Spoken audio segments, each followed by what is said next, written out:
రెండోదిగా దావీదు చెప్తుంది, దావీదుకి ఉన్న లక్షణం ఏదో తెలుసా? ఎవరి ఉద్దేశాలంట? మన ఉద్దేశాలు కాదంట, మన ఆలోచనలు కాదంట, దేవుని ఉద్దేశాలు ఏంటిదో, దేవుని తలంపు లేదో అవి నెరవేర్చువాడంట. హల్లెలూయా. నా ప్రభు అంటున్నాడు, నిన్ను పిలిచింది ఎందుకు తెలుసా?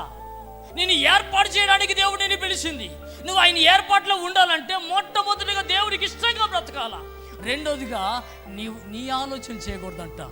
ఎవరు ఆలోచన చేయాలా? నీ ఆలోచన చేసుకుంటే నేను ఏర్పాటు చేసుకోడు ఆయన. నిన్ను పిలుచుకున్నందుకు అందుకు కాదు, ఆయన ఇష్టం చేయడానికి నిన్ను పిలుచుకుంది. ఎవరు ఇష్టం చేయడానికి? ఇప్పుడు అట్ట కాదు, మనుషులు ఇష్టం. దేవునికి స్తోత్రం. ఏమనుకోవద్దు, దేవునికి మహిమ కలుగుతుంది. ఏంటిదంటే ఈరోజు నా ప్రభు మాట్లాడుతున్న మాట ఏంటంటే, మనుషులకి ఇష్టకరంగా బ్రతుకుతున్నారు ప్రతి ఒక్కరు బ్రతికెట్టుంది తెలుసా? మనిషి ఏమని అనుకుంటాడేమో, వాడిని గద్దించటం మానేసి వాడిని పోగొట్టడం ఎక్కువైపోయింది. ఇది దేవుని ఇష్టమా? కాదే. దేవుని ఉద్దేశం ఇది కాదు. హల్లెలూయా. అందుకనే దేవుడు చెప్తున్న మాట ఏందంటే, ఈరోజు నిన్ను పిలిచింది ఎందుకు తెలుసా? ఎందుకు పిలిచాడంటే, నిన్ను ఆయన ఏర్పరచుకోవడానికి నిన్ను పిలిచాడు. నువ్వు పిలవబడిన నీవు ఏర్పరచబడాలా. నువ్వు ఏర్పరచబడాలంటే మొట్టమొదటిగా నువ్వేం చేయాలంటే దేవునికి ఇష్టడిగా నువ్వు ఉండాలా.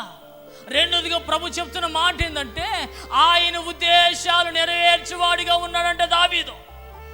నువ్వు ఎవరి ఉద్దేశాలు నెరవేర్చేవాడిగా ఉన్నావు? నీవు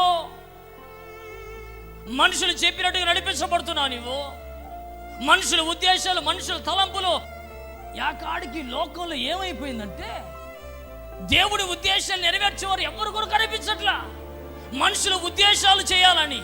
అందుకే దేవుడు అంటున్నాడు, నేను ఏర్పాటు చేసుకోవాలంటే, దేవుని ఏర్పాట్లు నువ్వు ఉండాలంటే మొట్టమొదటిగా నువ్వు చేయవలసిన పని ఏంటిదంటే, దేవునికి ఇష్టానుసారంగా బ్రతకాల. దేవుడిని చూస్తే ఇష్టపడాలైనా.